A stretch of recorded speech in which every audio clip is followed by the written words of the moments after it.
Hey, Julia and Nala from Virgin Radio Dubai. Hi, how are you? Good. I just want to say your character was my favorite in the entire film because you really felt Um, like the emotional anchor throughout this entire film and journey. What drew you to make like perform and do this character at the same time? What was your favorite part about playing this role? I was just drawn to her because I grew up watching reality TV and just being so in awe of these women, like the WAGs, who are in proximity to these like powerful men who are just like superstars in their field. Like I'm not a sports person, but the way I could get into the sports was through them, just imagining what their lives might be like and just how fun it looks and exciting. And it just, I don't know, to be able to embody that and kind of get a little taste for myself was just like so alluring to me. I just obviously had to say yes. Honestly, like as much as the filming was so much fun and on the blood and all the costumes were amazing. We had a fantastic costumer.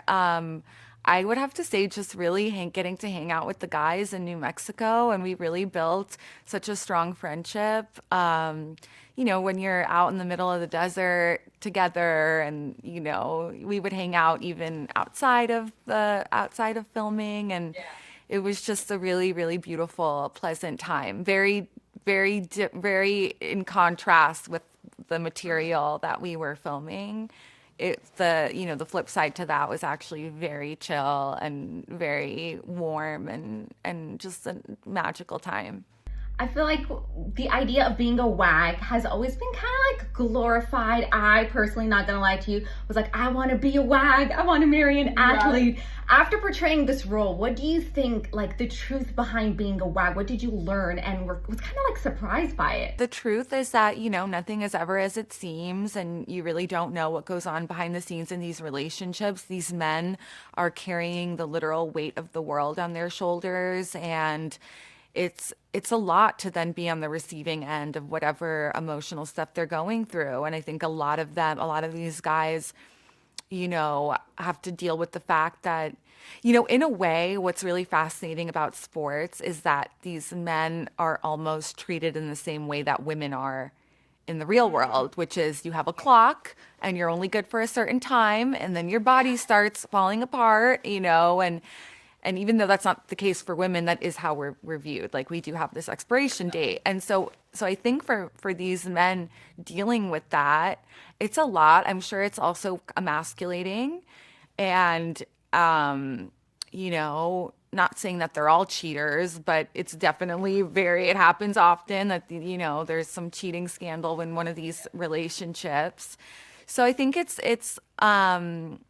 just seems like a very high pressure environment, and it definitely takes a certain kind of woman. Like I could never do that.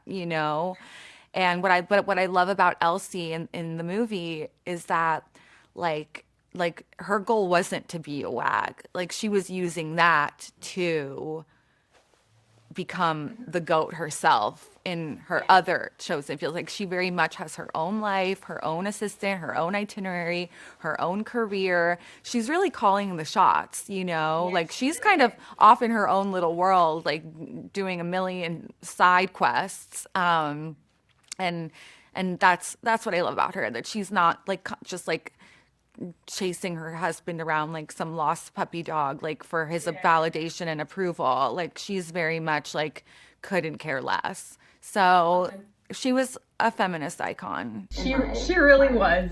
I feel like the Mhm. main theme of this whole movie is about achieving greatness and the sacrifice. In your opinion, what's the scariest truth about chasing greatness? Is that, you're gonna fail.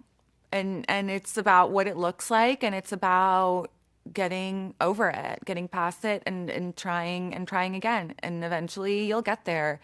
It's just, it's really humbling, and a lot of people can't handle that. A lot of people can't handle failing publicly. But really all the greats have many times over, and that's what makes them great, is that ability to bounce back. And I would just tell anyone, wanting to be great is put your ego aside. It's going to be embarrassing. It's going to be cringe, but you know, you just got to keep going. Amazing advice. Thank you so much, Julia. Such an honor speaking to you. Thank you. You too.